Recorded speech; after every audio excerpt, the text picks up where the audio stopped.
আজমাইন হযরতে ওমর ফারুক রাদিয়াল্লাহু তাআলা আনহু ইসলাম গ্রহণের পূর্বে তিনি দারুন নদওয়া বৈঠকে দেখতেছে যে মুহাম্মদ সাল্লাল্লাহু আলাইহি ওয়াসাল্লামের দলে মানুষ নির্বিধায় দিন দিন শুধু বেড়েই যাচ্ছে, তার দল শুধু ভারী হয়ে যাচ্ছে। কি করা যায়? দারুন নদওয়ার বৈঠকে সিদ্ধান্ত নেওয়া হলো যে ওমর, তুমি এই কাজ করতে পারবে, তোমার দ্বারাই সম্ভব। মুহাম্মদ সাল্লাল্লাহু আলাইহি ওয়াসাল্লামকে তার মিশন থেকে তুমি ফিরিয়ে আনো। সুবহানাল্লাহ। দারুন নদওয়ার বৈঠকে সিদ্ধান্ত দিচ্ছেন বড় বড় লিডাররা, মুশরিকরা। এক পর্যায়ে ওমর রাদিয়াল্লাহু তাআলা আনহু জোশের সাথে তিনি বিশ্বনবীকে খুঁজতেছিলেন। খুঁজতে খুঁজতে দেখেন যে তিনি একেবারে কাবা শরীফের ভিতরে নামাজ পড়তেছিলেন, নামাজরত অবস্থায় আছেন। তিনি উমরে ফারুক রাদিয়াল্লাহু তাআলা আনহু তখনও ঈমান আনেন নাই। উমরে ফারুক রাদিয়াল্লাহু তাআলা আনহু চিন্তা করলেন, সে যুগের প্রথা ছিল পিছন দিক থেকে আক্রমণ করা নিষেধ। চিন্তা করলো যে মুহাম্মদ সাল্লাল্লাহু আলাইহি ওয়াসাল্লামের নামাজ শেষ হোক, তাকে আমি মজা দেখাবো। এত সুন্দর সুন্দর সাজানো গোছানো সাবলীল ভাষায় এই কথাগুলো তিনি কোথায় পান? আজকে আমি মজা ধরাই দিব। সম্ভবত যিনি তাক এই কথাগুলি শিখাইয়ে দেয়। উমরে ফারুক রাদিয়াল্লাহু তাআলা আনহু পিছন থেকে চিন্তা করতেছেন, আল্লাহ রাসূল ধ্যানমগ্ন হয়ে নামাজ পড়তেছেন কাবা শরীফের ভিতরে। সুবহানাল্লাহ। যে নামাজ শেষ হলেই আক্রমণ করবে, ধমক দেবে, মারপিট করবে, অপমান করবে। মনে মনে চিন্তা করতেছে যে এত সুন্দর ভাষা। আমরা তো সাহিত্যের, আরবে সেই যুগে সবচাইতে সাহিত্যের প্রবণতায় বেশি ছিল। আল্লাহ রাব্বুল আলামিন শ্রেষ্ঠ সাহিত্য দিয়ে সমস্ত সাহিত্যের মোড়কে ঘুরাই দিলেন কোরআনের দিকে।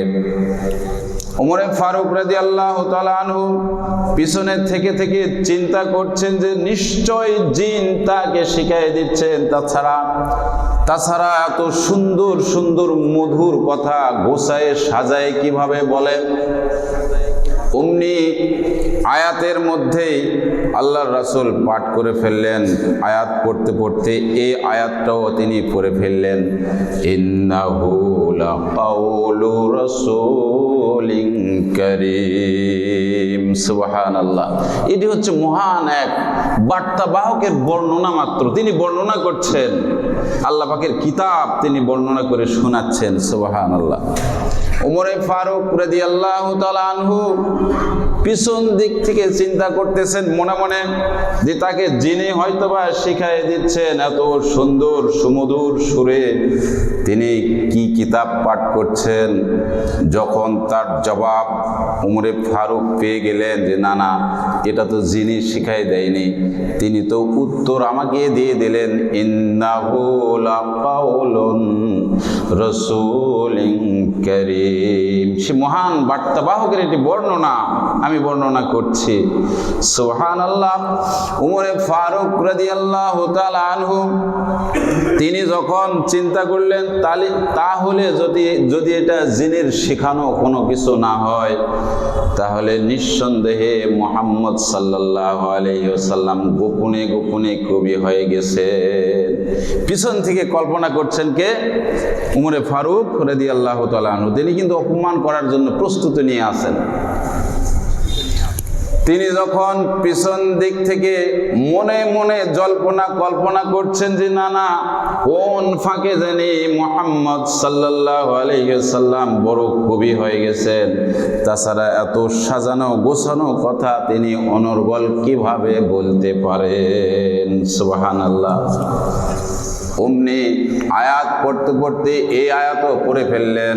উমরে ফারুক রাদিয়াল্লাহু তাআলা আনহুর কানে চলে গেল, ওয়ামা হুয়া বিকাউলিন শাইরিন কালিলাম মা তুমিনুন। সুবহানাল্লাহ।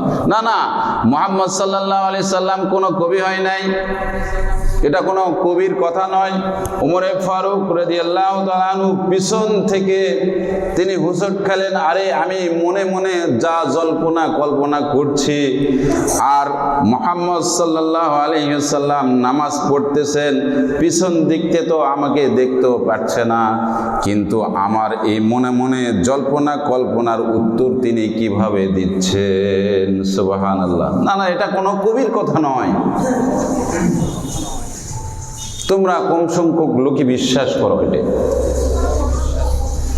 এরপরে উমরে ফারুক রাদিয়াল্লাহু তাআলা আনহু মনে মনে চিন্তা করছেন, কোন ফাঁকে জানি মুহাম্মদ সাল্লাল্লাহু আলাইহি সাল্লাম গণক হয়ে গেছেন। তাছাড়া আমি পিছনে পিছনে যা কল্পনা জল্পনা করছি, এই কথাগুলি মুহাম্মদ সাল্লাল্লাহু আলাইহি সাল্লাম কিভাবে উত্তর দিচ্ছে। তিনি গণক হয়ে গেছেন, মানুষ দেখলেই যেমন গণকের কথা বলে ফেলে। অমনি আয়াত পড়তে পড়তে মুহাম্মদ সাল্লাল্লাহু আলাইহি ওয়াসাল্লাম পড়ে ফেললেন, ওয়ালা বিকাউলিন কাহিলিন কালিলাম মা তাযাক্কারুন। সুবহানাল্লাহ। তিনি যখন এই আয়াত পড়ে ফেললেন, উমরে ফারুক রাদিয়াল্লাহু তাআলা আনহু তিনি বলছেন, আমার পা থেকে যেন মাটি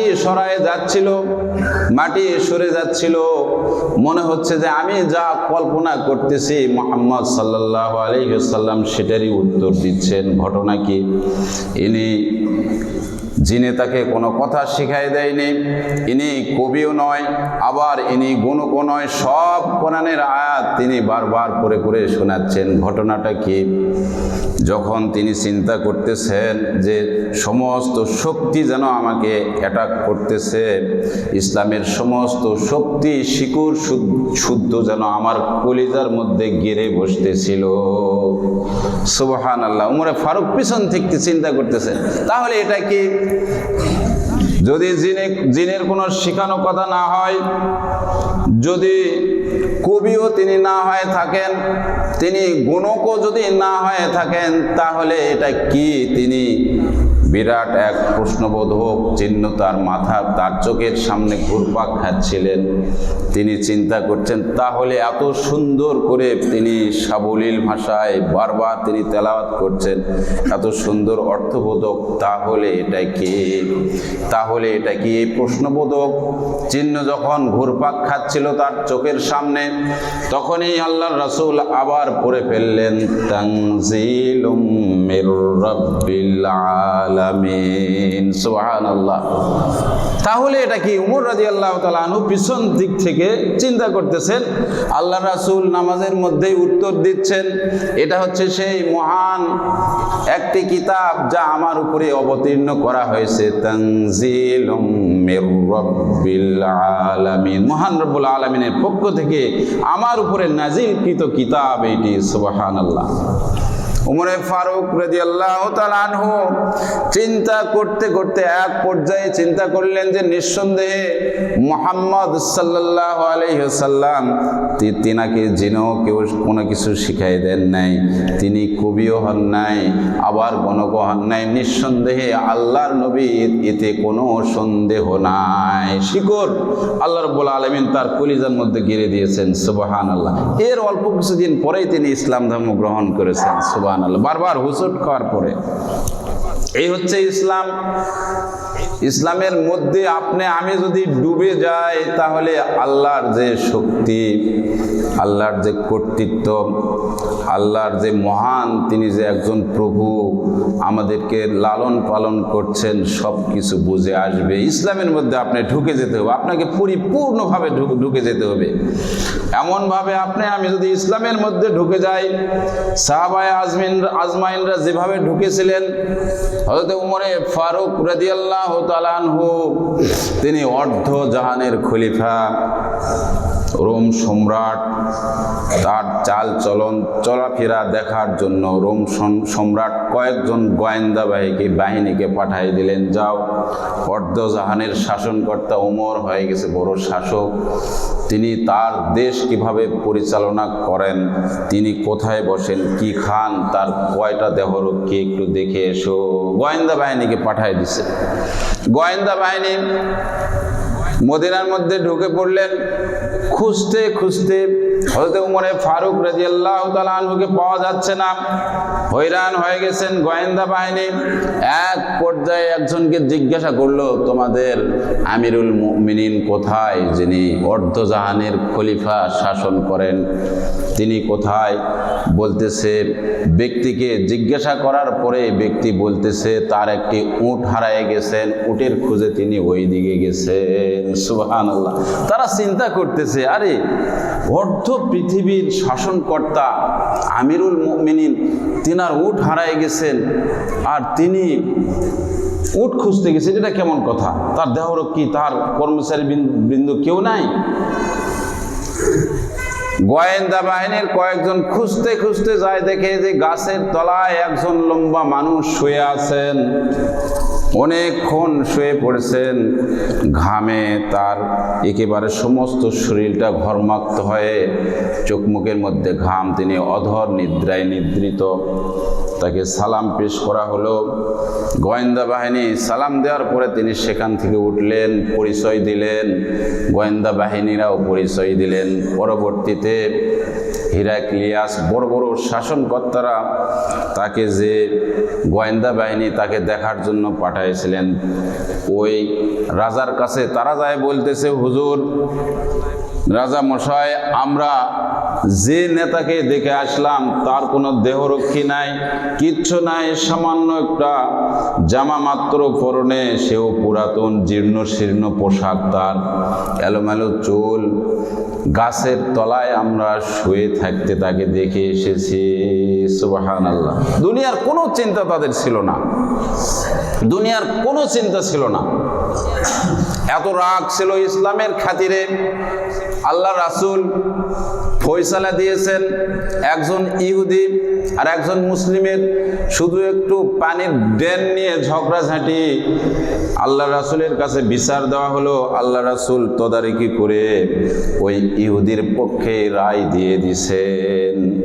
মুসলমান মুনাফিক মার্কা মুসলমান রায় পছন্দ হয় নাই, আমিরুল মুমিনিনের কাছে চলে গেছেন, আমিরুল মুমিনিন আমাকে একটা বিচারের ছানি করে দিতে হবে। আমিরুল মুমিনিন চিন্তা করলেন, নিঃসন্দেহে তাহলে প্রথম বিচার আমার বিশ্বনবী সাল্লাল্লাহু আলাইহি ওয়াসাল্লাম করেছেন, আমার কাছে ছানি নিয়ে নিতে এসেছে, তার খবর আছে। উমরে ফারুক মনে মনে চিন্তা করে ভেতরে যায়, তরবারিটা হাতে নিয়ে বের হয়ে চলে আসলেন। বলো তোমার বিচারের ছানি কি, বলো। বলতেছে, আমিরুল মুমিনিন, আমি আল্লাহ রাসূলের কাছে গিয়েছিলাম, আমি নামাজ পড়ি আল্লাহ রাসূলের পিছনে, আমি যুদ্ধের জন্য কিছু আমি সাদাও দেই, আমি আপনাদের পিছে সব সময় থাকি, আমি জানি রায়টা আল্লাহ রাসূল আমার পক্ষেই দিবে, কিন্তু আল্লাহ রাসূল ইহুদির পক্ষে কেন রায় দিলেন, এই বিচারটা আপনি আবার দোহরায় করায় দেন। উমরের কাছে গেছেন। উমরে ফারুক রাদিয়াল্লাহু তাআলা আনহুর সামনে পিছনে কোনো কিছু না তাকায় এক কূপে তরবারি দিয়ে কাল্লাটাকে দেহ থেকে বিচ্ছিন্ন করে দিলেন। তরবারি মারার পূর্ব মুহূর্তে তিনি বলতেছিলেন, বিশ্বনবীর যার ফয়সালা হৃদয়ের মধ্যে ঢোকে না, তার বিচার তো এমনি করে দিতে হয়, দুনিয়ার থাকার তার আর কোনো অধিকার নেই। সুবহানাল্লাহ। এই ছিল ঈমান। তাদের ঈমান এতটুকু, বিশ্বনবীর শরীরে কোনো আসর আসুক বা কেউ কটূক্তি করুক, এটা তাদের বরদাস্ত হতো না, সঙ্গে সঙ্গে তারা তার প্রতিবাদ করতেন। ঈমান কি জিনিস? ঈমান হচ্ছে না দেখা বিষয়ের উপরে বিশ্বাস। 100 থেকে 100 ভাগ আল্লাহ রাব্বুল আলামিন আমার তকদিরে এটা লিখেছেন, তবে দোয়া শর্ত, বারবার আপনি দোয়া করতে থাকেন, আপনি চেষ্টার শেষ মুহূর্ত পর্যন্ত চেষ্টা চালিয়ে যেতে থাকেন। যাওয়ার পরে যখন আপনি হয়রান হয়ে যাবেন, আল্লাহ রাব্বুল আলামিনের উপর বিশ্বাস আস্থা রেখে শুধু এতটুকুই আপনি বলতে পারেন যে, আল্লাহ রাব্বুল আলামিন আমার তোমার জন্য মঙ্গল কামনা, মঙ্গল হয়তোবা কিছু লিখে রেখেছেন। আল্লাহর উপরে তাওয়াক্কুল, শেষ পর্যায়ে তার উপরই তাওয়াক্কুল।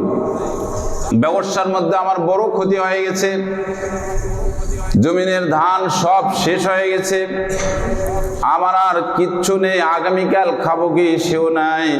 আপনি যদি একমাত্র আল্লাহর উপরেই নির্ভর করেন, আল্লাহ রাব্বুল আলামিন গায়েব থেকে আপনার অন্য বস্ত্র সব কিছুর ফয়সালা মিটাইয়ে দিবেন। ঈমান কাকে বলে দেখেন, সেই সুদূর কয়েকজন কাফেলা, বেশ কিছু লোক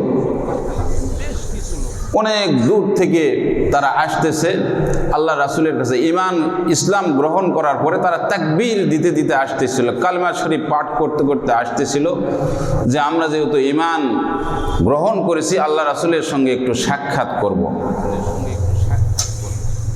আসতেছে 2-3 ধরে তারা আসার পরে, মদিনা মুনাওয়ারাতে আসার পরে তারা সাথীদ্বয় কয়েকজন মিলে বৈঠক করলেন। সমস্ত সাথীদ্বয়কে নিয়ে বৈঠক করার পরে 2 জনকে পাঠালেন, আল্লাহ রাসূলের কাছে যায় দরখাস্ত পেশ করো, আমরা কয়েকদিন ধরে আমরা আস্তে আস্তে আমাদের খাবার যা ছিল সব শেষ হয়ে গিয়েছে, আল্লাহ রাসূল যদি কোনো আমাদের খাবারের ব্যবস্থা করে দিতেন। 2 জন সাহাবীকে তারা পাঠায় দিল মাশওয়ারা করে। ওয়ামা মিন দাব্বাতিন ফিল আরদি ইল্লা আলাল্লাহি রিজকুহা। আল্লাহর রাসূল বাড়ির মধ্যে কোরআনের এই আয়াতটি তিনি পড়তেছেন। ওই 2 জন সাহাবী দরজায় এসে কোরআনের আয়াতটা বারবার শুনতেছেন। পৃথিবীর সমস্ত যত প্রকারের জীব আছে, সমস্ত জীবের অন্য বস্ত্র যা কিছু আছে আল্লাহ রাব্বুল আলামিন গায়েব থেকে এগুলির ফয়সালা করে দেন। ওমা মিন দাব্বাতিন ফিল আরদি ইল্লা আলাল্লাহি রিজকুহা। সমস্ত জীবের রিজিকের দায়িত্ব একমাত্র আল্লাহ রাব্বুল আলামিনের হাতেই। 2 জন সাহাবী চিন্তা করলো, যেহেতু আল্লাহর রাসূল বারবার এই আয়াতটি পড়তেছে, হয়তোবা আমাদের